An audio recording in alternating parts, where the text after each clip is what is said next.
Mr. Secretary, thank you for making time for us on a busy morning for you and the team. Appreciate it as always. Let's talk about those deadlines, those dates. Baseline tariffs start on April 5th. Higher tariffs start on April 9th. What happens between now and then?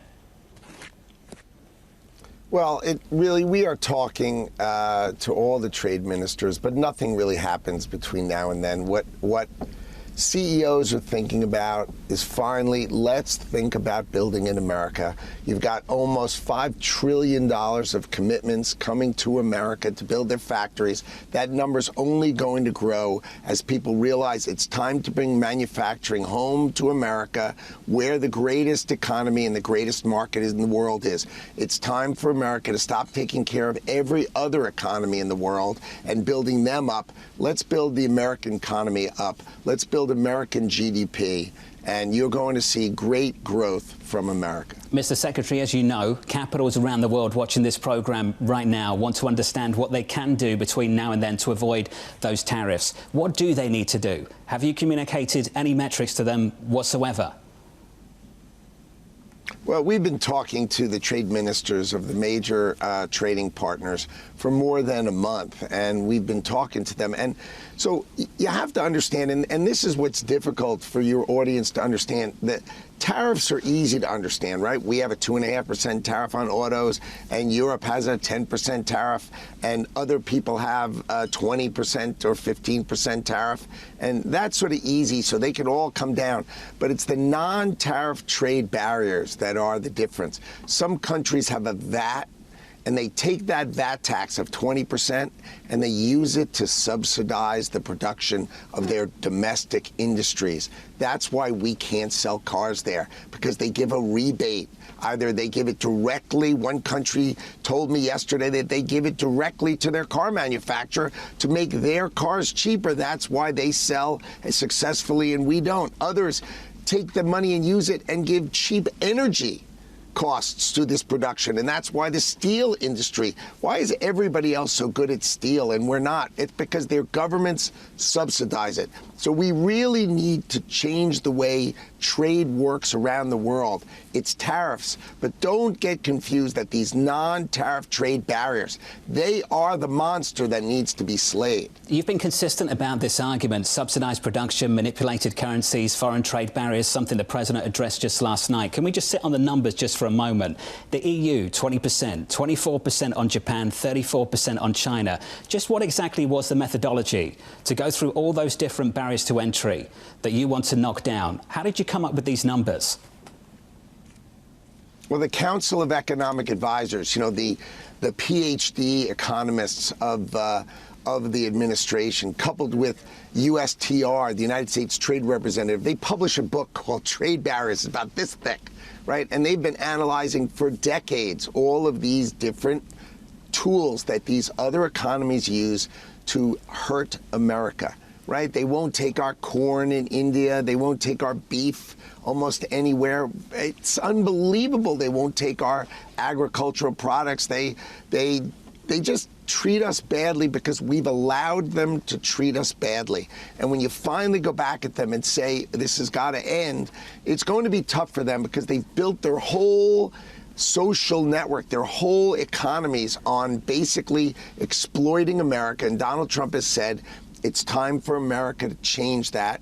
It's going to be difficult for them to change that, but eventually America is going to be treated fairly, and the production of American factories is going to be incredibly strong growth, and you're going to see that growth reverberate through GDP. Remember, people forget the D, gross domestic production. If you buy a foreign-made Toyota, that is not domestic production. Making a car in America, that's domestic production. Mr. Secretary, if we could just sit on the methodology just for a beat longer and address it directly. This is what we understand, what most people understand you did, that essentially you divided the country's trade surplus with the United States by the total exports, and then divided the number by 2 and produced this discounted rate. If you're a trade partner right now and you've just watched how America has put together that policy, how are you meant to negotiate with that? What are those countries meant to say? What are they meant to do? The countries understand that their trade policies were exploitative an exploitation of America. Everybody understands. One country actually said to me, I was amazed that we were able to get away with it for this long. I mean, imagine that. Can you share that country with us? Because they don't say this, they never say this on the record. You've got the potential, the option, the ability right now to share that with us directly. Of course they're not going to say it on the record. Who's saying that to you? No, come on. Oh, stop. I mean, the country, one country told us that they give the subsidy to the car companies. Another country admitted that they give their subsidy to their steel companies. I mean, they're not going to repeat it on here. What's on here is that this is going to change, that it's time for these things to change, and they're going to be more fair, and America is going to do well. And in the middle of that time, all the factories are going to come back to America. You're going to see an enormous number of factories come back to America, or you're going to see incredible change globally. It's going to take time, but the factories are going to be built in America. That's the most important thing. Donald Trump wants to see steel and aluminum made in America so we can defend ourselves. He's going to want to see pharmaceuticals made in America. Who on your audience doesn't want us to make the ingredients for pharmaceuticals? Did anybody ever ask themselves why the ingredients for drugs should be made in China? Why is that? That's not cheap labor. That's high-tech factories in China. Why? Because their government helped create it. They created cheap goods there. They oversupply them. They drive the capitalist American who don't think like this out of business, and then they make it in China. And Donald Trump has said, I've had enough of this. I think, Mr. Secretary, most people would totally agree with you. They would totally agree with you, because China is an adversary. It is not a partner for the United States. Europe would make a very different argument. And Europe might be wondering this morning why they're being thrown into the same bucket as the Chinese. What explanation can you give them? Europe does not treat our products fairly. They do not treat our companies fairly. They treat themselves incredibly well to the detriment of the United States of America, right? It is time for them to treat us fairly, and that is the point. It's not free and fair trade. Their tariffs are higher. The non-tariff trade barriers are incredible. Like, I'd ask you, why don't they take our beef? Why don't they take our agricultural products?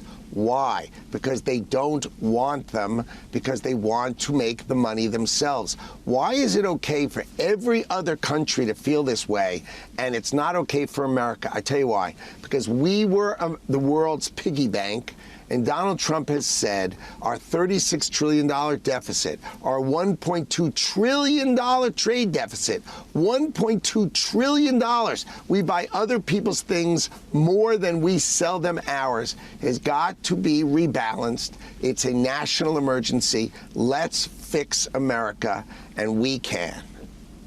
Mr. Secretary, for you it's beef, for the president I know it's Ford and Berlin's, but there are products that Europe takes, things like LNG, things like Microsoft services. Do you want to see balanced trade product by product?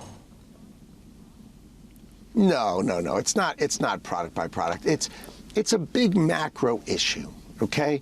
Fairness comes when one decides that they can stop, they can't get away with it any longer, so let's make a great deal with the United States of America, okay? They've got core issues. They have a VAT tax of 20% or 20. Europe has 21%. I mean, so when our goods are sold there, we pay 21%. They say everybody pays that.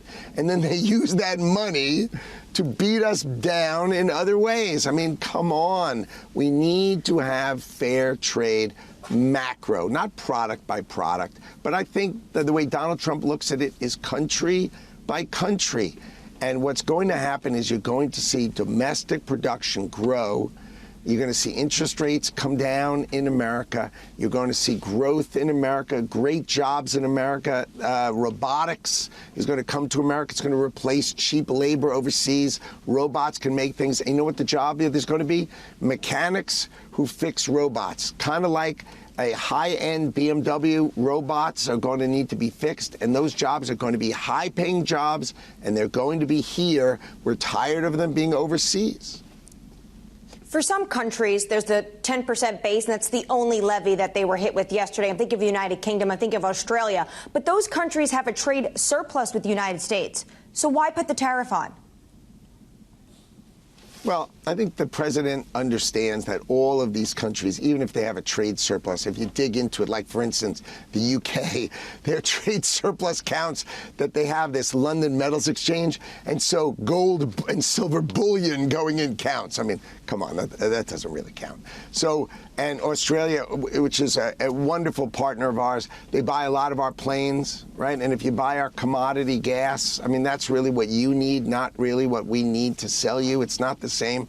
So the president decided, why don't we have a baseline of 10%, okay, to really understand that everybody needs our economy. Our economy is the magnet of the world. Everybody needs our economy. Let's them pay coming in, and let's change that deficit of $1.2 trillion, and let's make America's economy grow, and let's balance that out. Let's fix that first, and then we'll go readdress the rest of the world. But we need to fix our trade deficit. $1.2 trillion. It's unbelievable why we don't have those jobs and the rest of the world does. Treasury Secretary Scott Bessent told me last night this is a ceiling. Potentially we can see a different floor. Are you prepared to negotiate all of these rates? Is this truly the start of a negotiation? Well, it's the start of a rebalancing of the way the world works. I agree with the Secretary that our view is that the only way these rates are going up is if countries decide to retaliate. But why would you retaliate against your biggest client? Your biggest client says, I want to reorder things. I mean, the United States of America is the largest client in the world. And yes, of course the countries are going to talk to us, but they talk too casually. They always talk about their tariff rates. I mean, it's like they say, oh, I'm going to cut my tariff rate. You think the reason we don't sell a car is because Europe charges a 10% tariff and we were only charging 2.5%?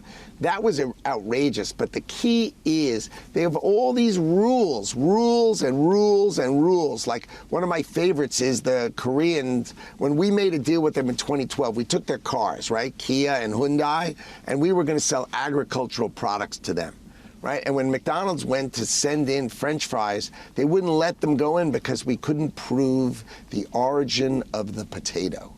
I mean, you don't understand the scale and depth of how they keep our products out. And Donald Trump has said, I've had enough. We are going to be treated better. America is going to be treated better. And that starts today. Mr. Secretary, why exactly wasn't Russia on that list yesterday? Because we have sanctions against Russia, North Korea, Belarus, and Cuba. And so we're not supposed to be trading with them. Thanks for clearing that up. The additional question that other people had too about Mexico and Canada, they were also noticeably absent. Why were they absent? Well, they are operating under a rule that was set for fentanyl, right? That they needed to close the border and stop fentanyl. And what that rule is that USMCA, right, the major trading is exempt, right? And the other products that they do have a 25% tariff. When that is resolved, so we're not going to double count it. That's just not the way it works. When that's resolved, they will fall into a model like this. But I think USMCA, in the order, USMCA continues to be exempted. So car parts, for instance, don't come with a tariff if they end up being finished in American cars. So if you're building your car in America, and you're getting parts from Canada and Mexico, that's fine. The American cars still come with no tariff. OK, that's helpful. The additional question we had on just a few numbers, because we're all trying to make sense of this in real time, and you've got the numbers. What's the tariff on China now? The complete tariff, including everything. What is that number now? Well, there was a 20% tariff because they continue to make the ingredients for fentanyl and send them out, right? And those ingredients have the highest subsidy rate in China, meaning the Chinese government is paying these factories to make these goods, the ingredients for fentanyl, which is killing Americans, right? So Donald Trump put a 20% tariff on that, and now the regular trade deficit number right, the analysis by the Council of Economic Advisors and the United States Trade Representative, we have a 34% tariff, so it's 54%. But when they stop making the ingredients for fentanyl, and I want to point out, in 2019, President Xi told President Trump that he would put the death penalty on anyone who made fentanyl. And now he's actually subsidizing them. And that's just so wrong that Donald Trump is just, he's not going to stand for it. And he's got to hit them with the only thing he can Secretary hit them with, Lutnick, which is economic on China penalty. as well. On China as well, what about the 301 tariffs that were put in place under Trump 1.0 and then carried on to the Biden administration? That's about 25%. Are those still in place? Do they get added to this cumulative number? They do indeed, but those are on specific product segments, and those still are as well. Autos are not. So we're talking about 79. So we're talking about 79% for some imports, cumulative. We're talking about a 79% tariff from China. Is that accurate? On certain products, that could be true, sure. But they've got to stop the fentanyl. UAE. All they have to have is a phone call. All they have to have is a phone call from President Xi to President Trump saying, I'm going to end fentanyl production that's killing Americans, and it drops 20%. I mean, that's a pretty inexpensive phone call, but you have to make the decision. You got to stop killing Americans. And so far, they haven't made that decision. Shocking, but they haven't made that decision. And you really got to think about that for a minute. Think about that for a minute. A phone call would save them 20% on all their products, but they'd have to stop making the ingredients of fentanyl, and they refuse. Outrageous. Has your counterpart reached out to set up that phone call between President Trump and Xi Jinping? You know, President Trump and President Xi, they have their own way. They're not going to be, when that phone call gets made, I don't think they're asking me to set it up. I think that's above me. Mr. Secretary, does that tell you something about maybe the leverage you think you have, perhaps you don't have, over the Chinese? The fact that they aren't reaching out, they aren't doing those things, despite the fact you've put tariffs up as much as you have? Well, we'll see. Remember, these tariffs are just going into place. And, you know, I think they will have that phone call, and they will have lots of conversation together. I think, for me, the greatest thing for me is that Donald Trump is sitting behind the Resolute desk in the Oval Office, and he is the greatest deal maker, and he will decide how he wants to play his hand. But the way he's played his hand now is, he's been talking about this for 35 years. He wants to reorder trade, to have the world stop exploiting us, to bring the factories back, to bring employment back. You know, no one thought about when NAFTA, which he called yesterday the worst trade deal ever, what NAFTA did, it gave Canada and Mexico sort of the economic right to be a state of the United States without paying federal tax and without respecting the Constitution. But you could build in Mexico and drive to Texas, and build in Canada and just drive across the border. It was all fine, and no, you know, economically equal to being Alabama and Georgia. Yeah. And so what happened is our manufacturing left America and put those Americans out of jobs. And Donald Trump wants to bring back factories, bring back those jobs, and they can come back. $5 trillion worth of commitments to bring back those jobs is pretty unbelievably impressive. And that's what Donald Trump is capable of. Also impressive is the sell-off this morning. And a big question the market's asking, how much pain you're willing to tolerate. The S&P's down by 3.7%. The dollar's being sold quite aggressively. Against the euro, we're seeing one of the biggest moves we've seen in the last decade. Mr. Secretary, how much pain are you willing to tolerate? How much market pain are you willing to tolerate? Donald Trump is focused on the economic pain that the United States of America has suffered over decades. Since NAFTA, 90,000 factories, not jobs, factories, 5 million high-paying jobs gone overseas. He's focused on the U.S. worker and the U.S. economy. And what's going to happen is people are going to realize it is the great American economy that is the winner here. And anyone who doubts it, and anybody who shorts Donald Trump, or anybody who doubts the strength and the power of the American economy, is making making a foolish bet. Sure, importers are going to have a tough time figuring out what to do because they went and found the cheapest production in the world.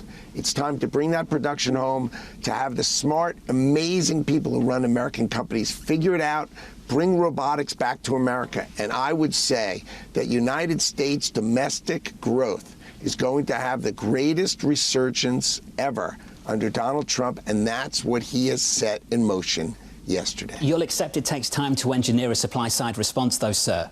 And in the meantime, you can see bad things happen. Do you accept that? Well, what I can accept, of course, it takes time to build factories, but companies understand how to do it. They will do it. The United States of America is the greatest economy in the world. People have to do business with it. The rest of the world will bring down their trade barriers, and you'll see a great resurgence in our ability to sell agriculture overseas. You'll see factories being built here, and that factory production will be faster. So sure, there will be a rebalancing of those who make things in cheap labor markets, figuring out how to make them here. But ultimately speaking, and I think in much less time than you think, the world will reorder itself, will figure it out, and the United States growth rate will turbocharge compared to the rest of the world. We've been too close to them because we've been, our presidents have been presidents of the world. And Donald Trump ran on the policy that he was going to be the president of the United States, of the workers of the United States, and he was going to place American workers first. And that's what he did yesterday, and that's what everybody's feeling. Those workers have been disrespected, and now they're going to be respected. Mr. Secretary, just a final question, if we may. Any calls scheduled for today with the Europeans? Do those negotiations start this morning immediately? Can you give us a sense of things? Absolutely. Our teams are talking to all the great trading partners today, and we are available for our great trading partners every day. It is time for them to do deep soul searching of how they treat us poorly and how to make it right. It is time for them to do that. That is going to be difficult for them because they've taken advantage of us for so long. They should just be disappointed that the free ride is over. It's time for them to be realistic and to change the way they look at the United States of America. And I think that's going to happen starting today.